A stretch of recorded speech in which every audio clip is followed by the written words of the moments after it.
Hello everyone, and I would like to welcome once again today's class. In today's class, I am going to explain you a new topic, and the name of the topic is voice.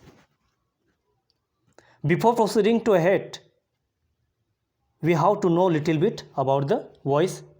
Voice is a form of verb, you all know very well, and there are two type of voices.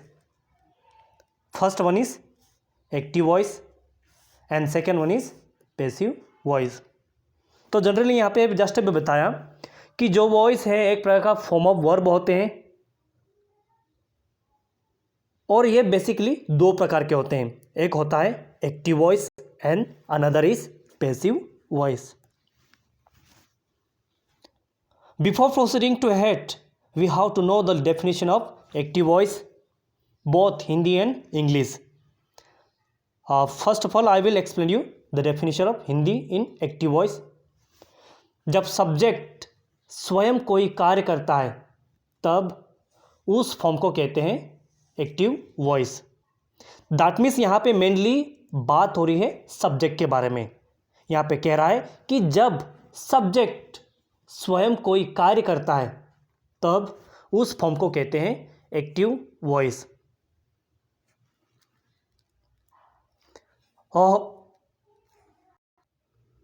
I have mentioned a few example here. First example I have mentioned, you write a letter, Rama killed Ravana, Lata will sing a song. These are three example that I have mentioned here. You have to know the structure of active voice. सबसे पहले आता है subject, subject के बाद अपना आता है verb and at the end object. This is the following structure about the active and passive voice.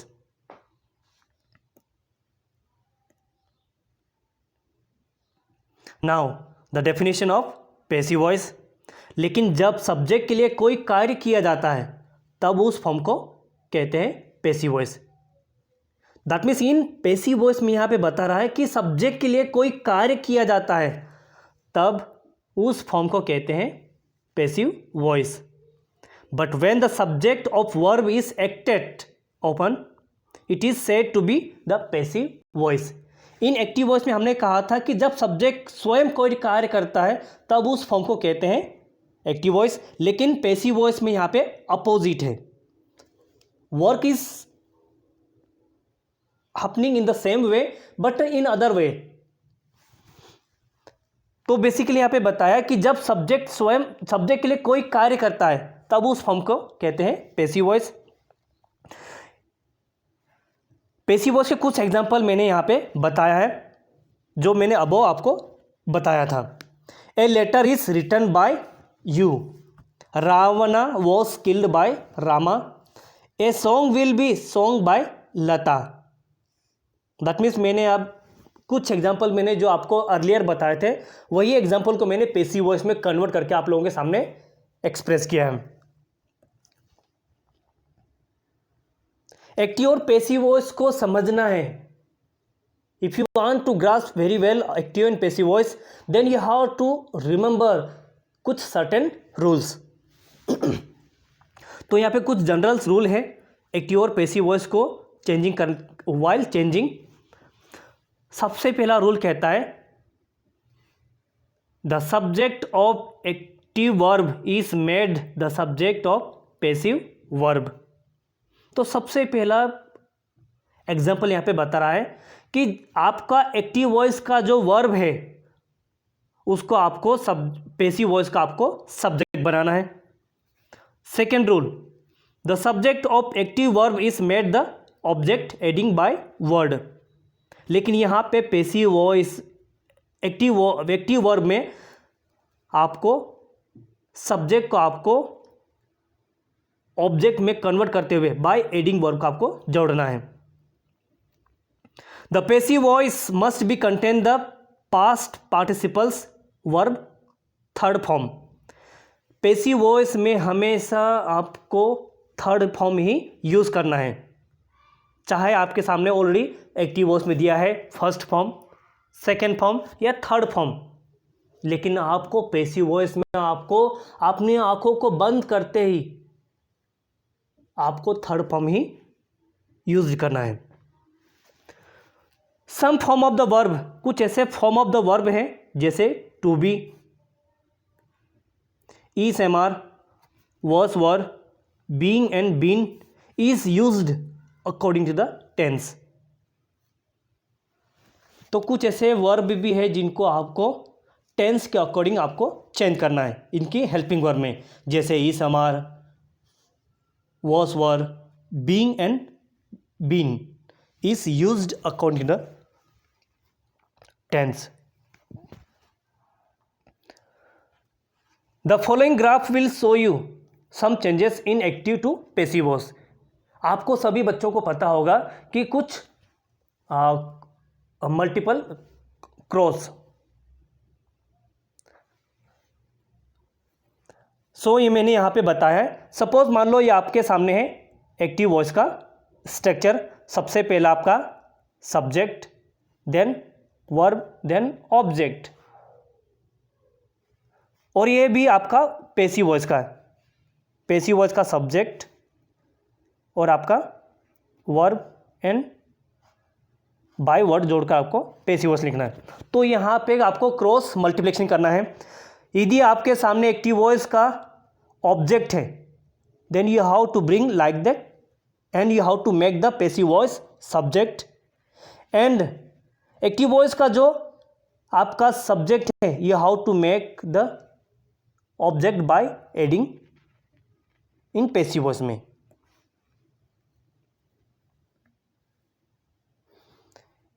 While dealing with the active and passive voice you must remember active voice and some passive voice word that changes in dealing। तो सबसे पहले जहाँ पे भी आपके सामने active voice का word आ गया, then you how to change in me. He का हो जाएगा सी, ओके ही। सी का हो जाएगा हर, यू का यू ही हो रहेगा, वी का अस, दे का them. You how to put blindly also, बस you how to remember some changes in active and passive voice. Active voice का यदि आई होगा तो डायरेक्टली मी में कन्वर्ट हो जाएगा, और ही का हिम हो जाएगा, सी का हर, यू का यू, वी का अस, दे का them. This is the changes from active voice to passive voice and passive voice to active voice. You how to remember, this is the very important changes. From here, now we are moving to the some examples from the according to tenses. In the present tense का सबसे पहला जो tense होता है present indefinite tense, और tense की जो helping verb होती है इस एम आर प्लस वर्ब की third form of the verb. इस एम आर यहाँ की इसकी हेल्पिंग वर्ब रहेगी और हमेशा वर्ब की थर्ड फॉर्म ही यूज होगी इन पैसिव वॉइस में। तो यहाँ पे सबसे पहला जो एग्जाम्पल यहाँ पे बताया है वो है the cow eats grass. Now I am going to changes in passive voice. सबसे पहले आपको ऑब्जेक्ट को आपको सब्जेक्ट की जगह रखना है। Suppose may be grass is eaten by the cow। तो मैंने वही किया बेटा, ये आपके सामने एक्टिव वॉइस का एग्जाम्पल था और ये मैंने आपको पैसिव वॉइस में कन्वर्ट करके दिया है। तो सबसे पहले क्या कहता है, आपको फाइंड आउट करना है सब्जेक्ट को। दैट मीन्स यहाँ पे सबसे पहले आपके सामने क्या है, काउ जो कि मान लो आप सब्जेक्ट मान लो, और इट जो कि आपका वर्ब है, और ग्रास जो कि आपका रिमेनिंग वो ऑब्जेक्ट है। तो यही कहता है कि एक्टिव वॉइस में पैसिव वॉइस को चेंज करते समय आपको सबसे पहले आपको ऑब्जेक्ट को उठाकर सब्जेक्ट की जगह रखना है और सब्जेक्ट को बाय वर्ड को ऐड करते हुए आपको सब्जेक्ट रखना है। यही मैंने यहाँ पे किया है।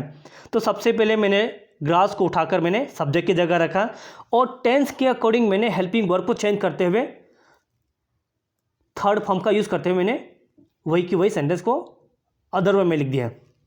Now proceed to the second example, they run a race. तो यहाँ पे आपको सिमिलर वही करना है।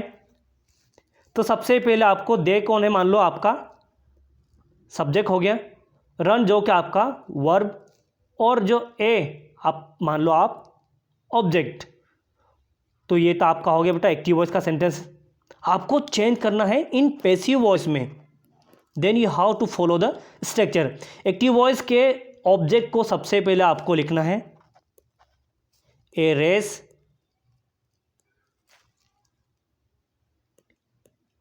Is run bye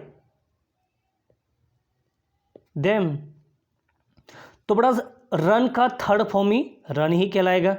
you have to know very well. If you know very well the verb first form, second form and third form and along with ING form, तो आपको better understanding हो जाएगी ये following questions. Now proceed to the next question. Next question says I do not like you. तो आपको ये समझना पड़ेगा। तो यहाँ से सबसे पहले तो लिखा है I do not like you. आप को सभी को पता है यू आर नॉट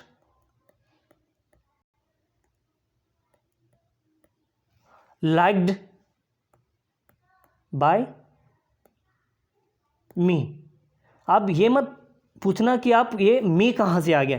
यदि आपको याद होगा आई का क्या हो जाएगा डायरेक्टली कन्वर्ट में मी, दे का देम, ये आप सभी को पता है। Now proceed to the in next sense present continuous tense. Present continuous tense में उसकी जो हेल्पिंग वर्ब रहेगी is am are plus being plus verb की थर्ड फॉर्म। आप यहाँ पे जहाँ पे भी आईएनजी फॉर्म लग जाए विथ फर्स्ट फॉर्म के साथ, जैसे सिंगिंग, डांसिंग, प्लेइंग, रीडिंग, उन सभी वर्ड के साथ हमेशा बीइंग वर्ड लगता है। तो यहाँ पे मैंने एक एग्जांपल या कुछ फॉलोइंग एग्जांपल मैंने लिखे हैं। सबसे पहले यहाँ पे लिखा है she is reciting a poem. यदि आपके सामने दिया है आपका एक्टिव वॉइस का question, now you how to change in passive voice. आपको सभी को पता है सी आपका सब्जेक्ट हो गया, रिसाइटिंग जो कि आपका वर्ब हो गया, एंड ए पोएम जो कि आपका ऑब्जेक्ट हो गया। तो यही कहता है कि सबसे पहले आपको चेंज करते समय ऑब्जेक्ट को लिखना है। तो सबसे पहले यहाँ मैंने लिखा मैंने a poem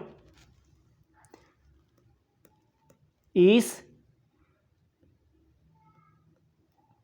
being recited by her। तो मैंने वही कि वही लिखा बेटा यहाँ पे, जस्ट दूसरा कहीं चेंजेस किया मैंने।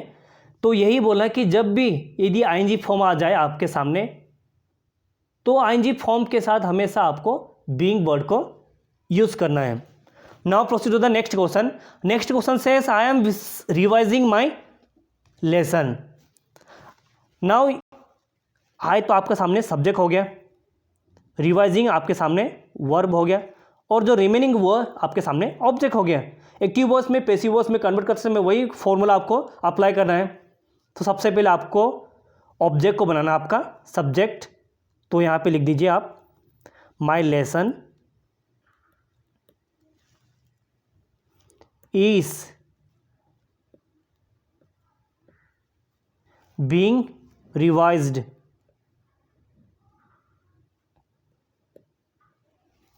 by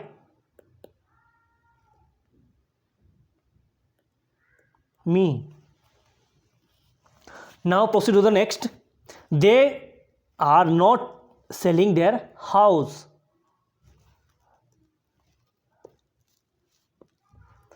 They are not selling their house. तो सबसे पहले आप तो लिखो their house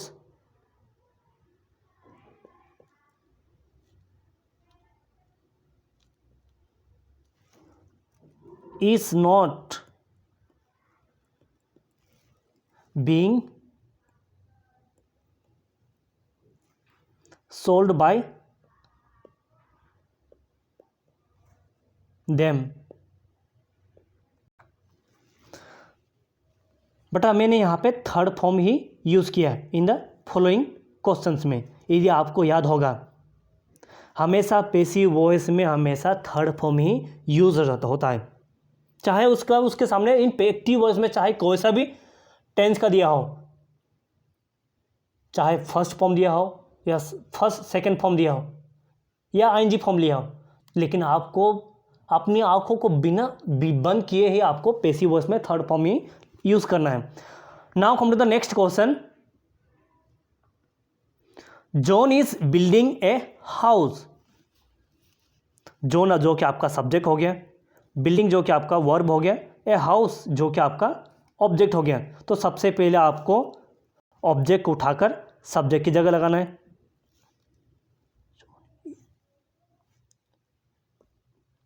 John is being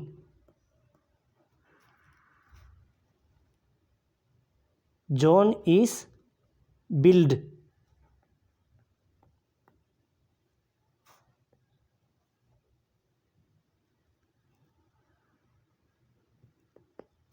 by John. A house is being built by John.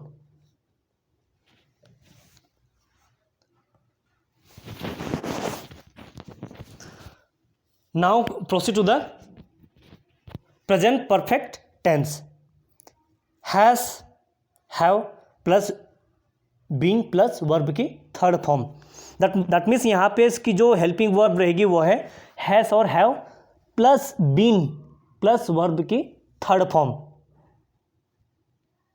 बेटा यहाँ पे ऑलरेडी परफेक्ट टेंस की बात हो रही है, चाहे परफेक्ट कंटिन्यूस टेंस हो, चाहे पास्ट परफेक्ट टेंस हो, चाहे फ्यूचर परफेक्ट टेंस हो, उनकी हेल्पिंग वर्ब के साथ हमेशा बीन वर्ड ही यूज्ड होगा. You have to remember. लेकिन पैसिव वॉइस में हमेशा वर्ब के थर्ड फॉर्म ही यूज़ करते हैं. तो सबसे पहले यहाँ पे एग्जांपल दिया है, I have done my duty. I have done my duty. तो सबसे पहले यहाँ पे आई जो कि आपका सब्जेक्ट हो गया, डन जो कि ऑलरेडी वर्ब है, और माई आपके सामने दिया गया ऑब्जेक्ट. तो सबसे पहले आपको while changing from active voice to passive voice you have to put एक वर्ड यहाँ पे मिसिंग है, ड्यूटी. तो सबसे पहले आपके सामने ये वर्ड दिया है, तो सबसे पहले आपको लगाना है ऑब्जेक्ट को, आपको सब्जेक्ट बनाना है. तो मैंने यहाँ पे बनाया my duty has been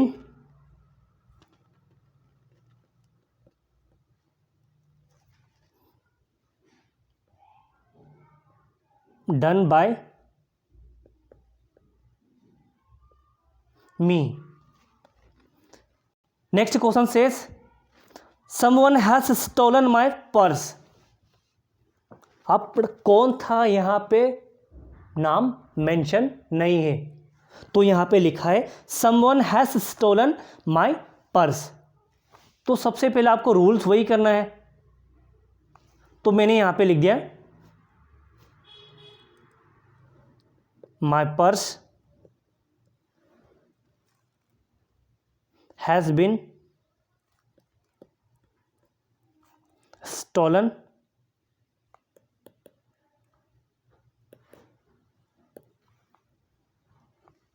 by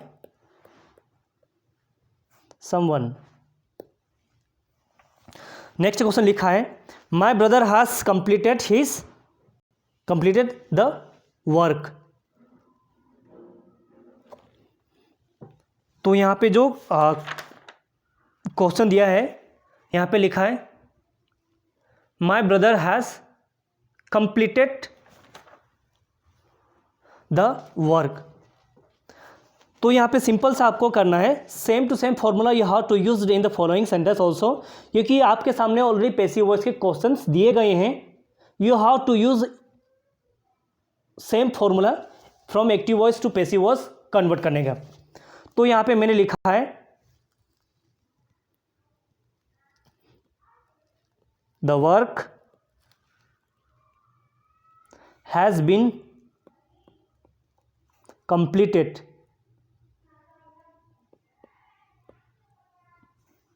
by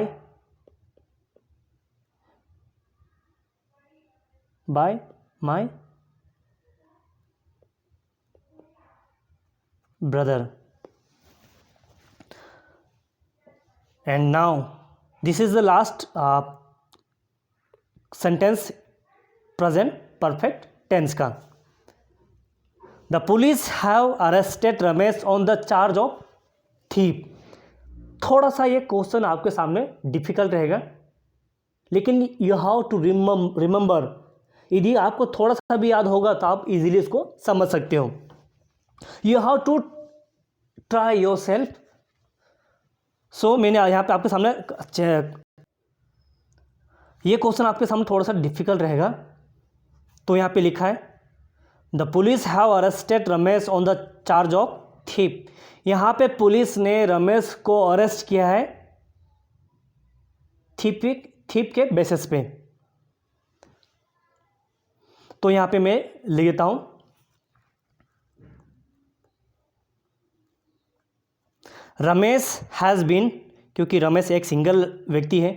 यदि यहाँ पे रमेश और दूसरा कोई कंपानी नहीं होता है, Ramesh and Suresh, then you have to use plural. तो यहाँ पे लिखा है Ramesh has been arrested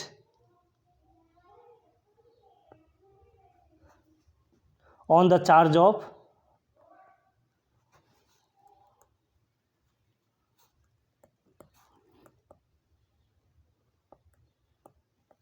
thief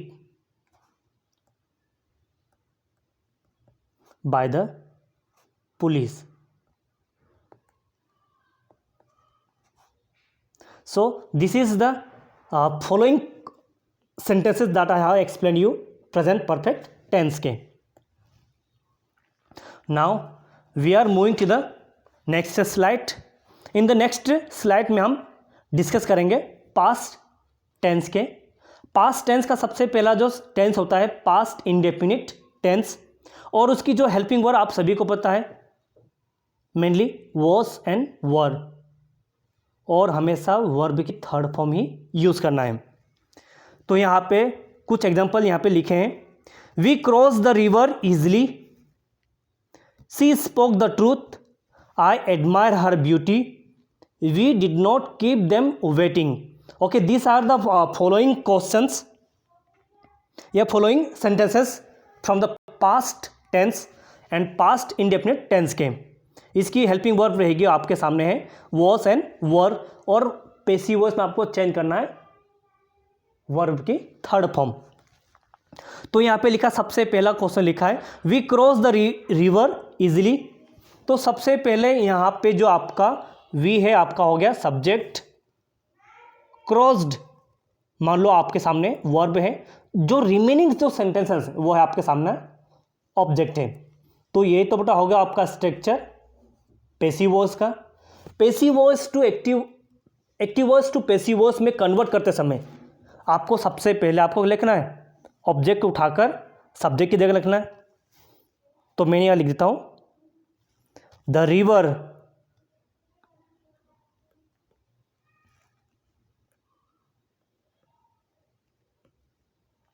was easily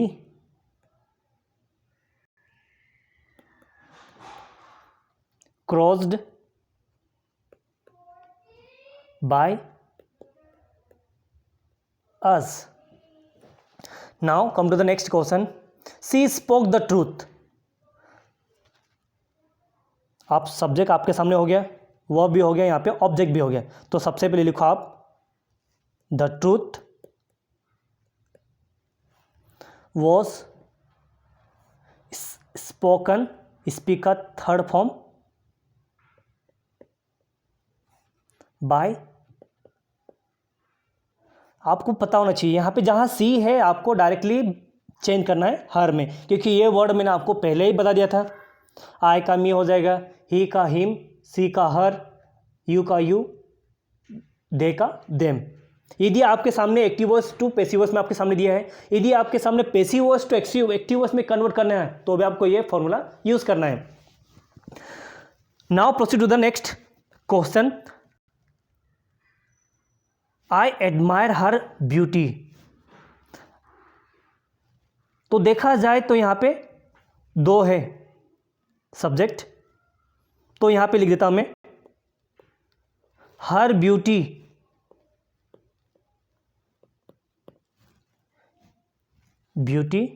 was admired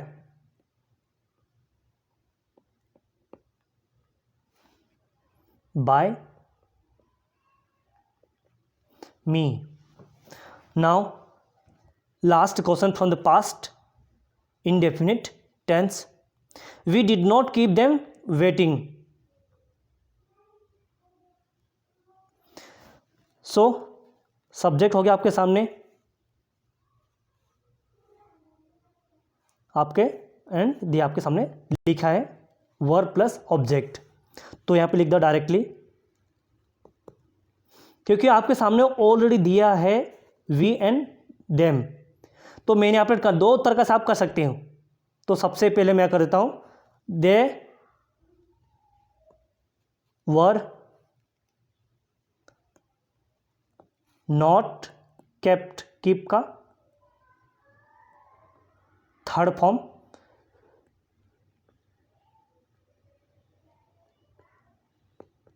waiting bye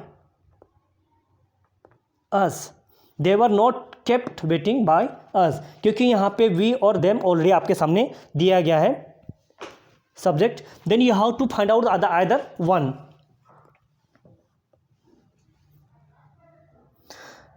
now past continuous tense. Past continuous tense का आपको सबको बता दिया था was were plus being plus verb की third form. This is the structure about the passive voice, you have to remember. तो यहां पे लिखा है she was telling a lies. तो यहां पे सिंपल सा मैंने लिखा है सी तो आपके सामने सब्जेक्ट हो गया, टेलिंग जो कि आपके सामने वर्ब हो गया, ए लाई जो कि आपको मान लो ऑब्जेक्ट है। तो यही तो आपको करना है। यदि आप अगेन एंड अगेन प्रैक्टिस करोगे तो आपको सामने जो सेंटेंसेस है आपको इजीली सोल्व करने की एबिलिटी आ जाएगी। तो सबसे पहले रूल्स कहता है क्या है पैसिव वॉइस का, कि यदि आपके सामने एक्टिव वॉइस का सेंटेंस दिया है और मेनली इसमें subject plus verb plus object दिया है तो आपको चेंज करने में कोई भी डिफिकल्टी नहीं होगी। तो पैसिव वॉइस में चेंज करते समय सबसे पहले आपको ऑब्जेक्ट को सब्जेक्ट की जगह रखना है। तो मैं यहां लिखता हूं मैं a lie was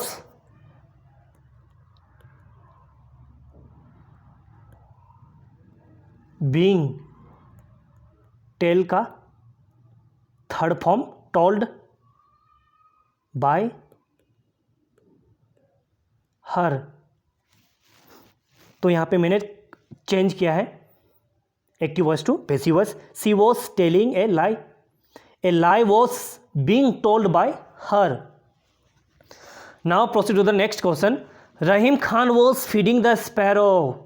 that means यहाँ पे नेम ऑफ पर्सन दिया है, आपके सामने सब्जेक्ट हो गया, फीडिंग मीन्स आपका सामने ऑब्जेक्ट हो गया, और स्पैरो जो कि एक बर्ड है तो आपका क्या सामने आएगा, आपके सामने आएगा एक ऑब्जेक्ट ही मान लो आप ऐसे ऑब्जेक्ट।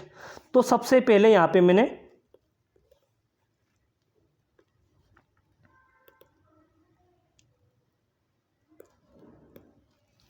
तो यहाँ पे लिखता मैं the sparrow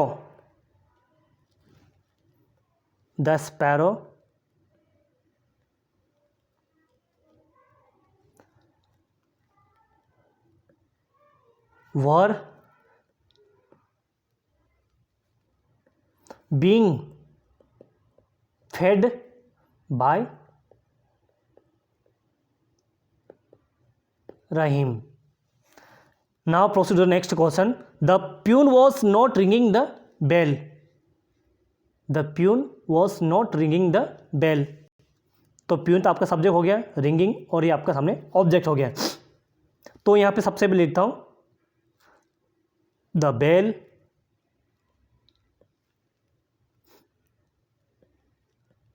was not being by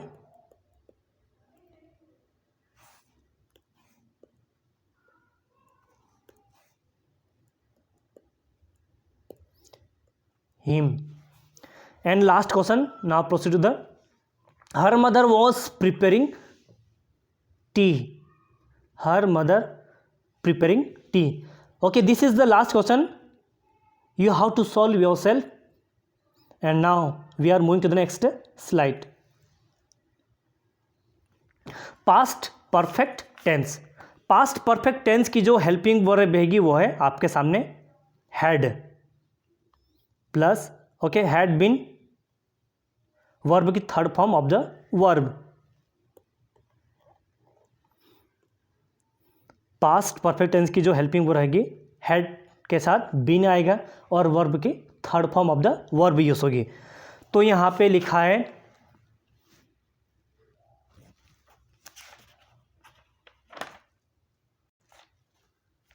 past perfect tense में I had never visited Bombay before.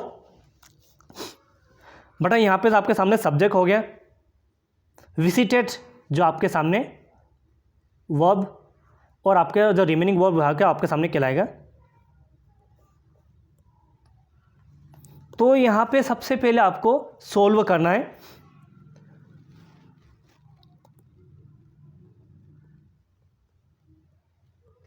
Bombay had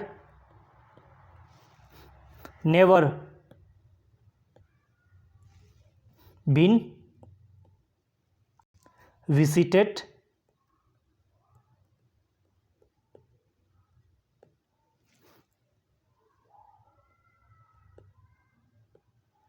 before by me. Had our team won the match? Had our team won the match? Had तो सबसे पहले आपको लिखना है had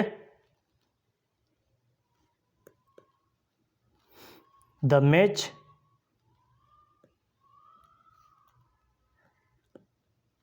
been, win का third form won by our team. Then you have to put the question mark.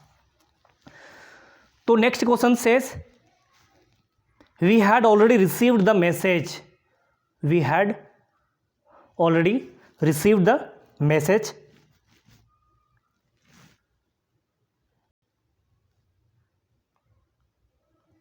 So we had received the message and she had never seen a lion. Okay, this is the following question. You have to solve yourself. Similar you have to solve. We आपके सामने subject दिया है, received भी दिया है and message भी दिया है. तो सबसे पहले the message had been received by us already and the she had never seen a lion. तो ये आपके सामने सी भी दिया है, तो ये हाउ टू सीन आपका थर्ड फॉर्म दिया है ऑलरेडी. बट जहाँ पे थर्ड फॉर्म दिया है जैसे पास्ट परफेक्ट टेंस में, then no need to change any first और second. You have to use only for third form. Now proceed to the next slide. In the next slide will discuss about the future tense. Future tense में सबसे पहला जो tense है future indefinite tense, और इसकी जो helping verb रहेगी वो है शैल और विल बी प्लस वर्ब की थर्ड फॉर्म, शैल बी या विल बी और वर्ब की थर्ड फॉर्म। तो सबसे पहला क्वेश्चन यहाँ पे दिया है आई शैल हेल्प यू। देखा जाए तो बेटा यहाँ पे दो सब्जेक्ट हो गया आपके सामने, हेल्प मीन्स आपके सामने ऑब्जेक्ट हो गया, तो यहाँ पे थोड़ा सा आप कंफ्यूज तो नहीं रहोगे लेकिन सॉल्व कर पाओगे। यदि जहाँ पे यदि दो दिया है तो आपको you have to use either one. तो यहाँ पे सबसे पहले लिखता हूँ मैं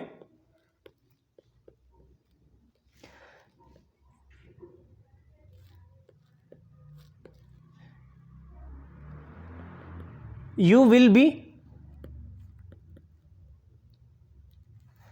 helped by me. Next question she will sing a song, she will sing a song. तो सबसे पहला आपको लिखना है सी तो आपके सामने सब्जेक्ट दिया है, सॉन्ग जो कि आपके सामने वर्ब है, और जो रिमेनिंग आपके सामने वो है आपका सामने ऑब्जेक्ट हो गया। तो सबसे पहले लिखाओ a song will be, song का थर्ड फॉर्म हो जाएगा संग बाय हर। और अपना थर्ड क्वेश्चन है everything will destroy by war. ये मैंने यहाँ पे आपको दिया है पैसिव वॉइस का क्वेश्चन, क्योंकि इससे साल पहले मैंने आपको एक भी क्वेश्चन पैसिव वॉइस का नहीं दिया है। तो यहाँ पे दिया है everything will be destroy by war, तो थोड़ा सा आप कंफ्यूज हो जाओगे यहाँ पे।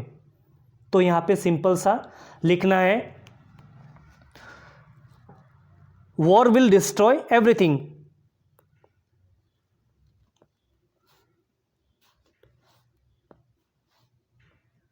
एक मिनट बेटा, सो बड़ा you have to solve yourself only, this is the last question. Simple सा आपके सामने पैसिव वॉइस का दिया है, मैंने यहाँ पे हाईलाइट भी किया है 82 पैसिव वॉइस में। तो आपको पैसिव वॉइस दिया है तो आपको एक्टिव वॉइस बनाने आना चाहिए इजीली, जिससे आपको पैसिव वॉइस में भी आप इजीली कन्वर्ट कर सकते हो। Now we are moving to the next slide. In the next slide we will discuss about the future perfect tense. In future perfect tense में उसकी जो हेल्पिंग वर्ब रहेगी वो रहेगी will have and shall have plus been plus verb की third form. But यहाँ पे मैंने हाईलाइट भी किया है कुछ चीज़ों को, जिससे कि आपको उस चीज़ को ग्रास्प करने में या अंडरस्टैंडिंग में कोई डिफिकल्ट ना हो। He will have told the story, he will have told the story. तो यहाँ पे आपके सामने सब्जेक्ट दिया है तो आपको ज़्यादा कोई भी डिफिकल्ट नहीं होगा। ये आपके सामने वर्ब और जो आपके सामने दिया है वो है ऑब्जेक्ट। तो सबसे पहले आप लिखो यहाँ पे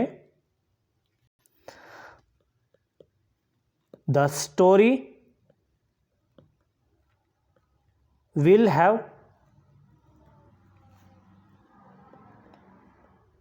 टोल्ड बाय ही का क्या हो जाएगा हिम। एक मिनट ना,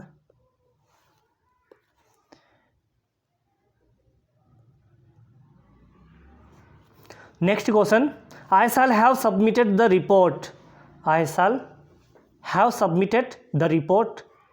तो सबसे पहले तो आपके सामने दिया है सब्जेक्ट, वर्ब भी दिया है एंड आपके सामने ऑब्जेक्ट भी दिया है। तो सबसे पहले आप लिखो the report will have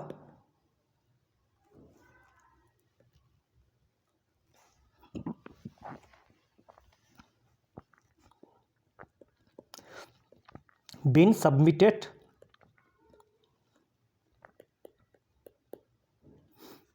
by me। Now proceed to the next question. I will have learned my lesson before sunset.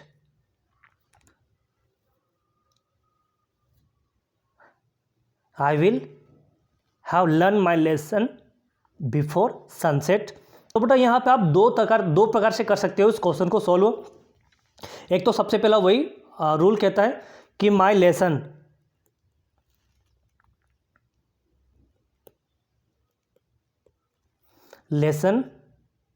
will have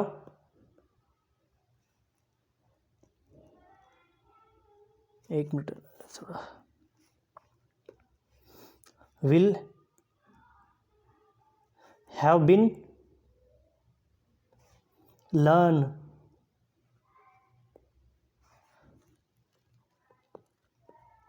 by me before sunset.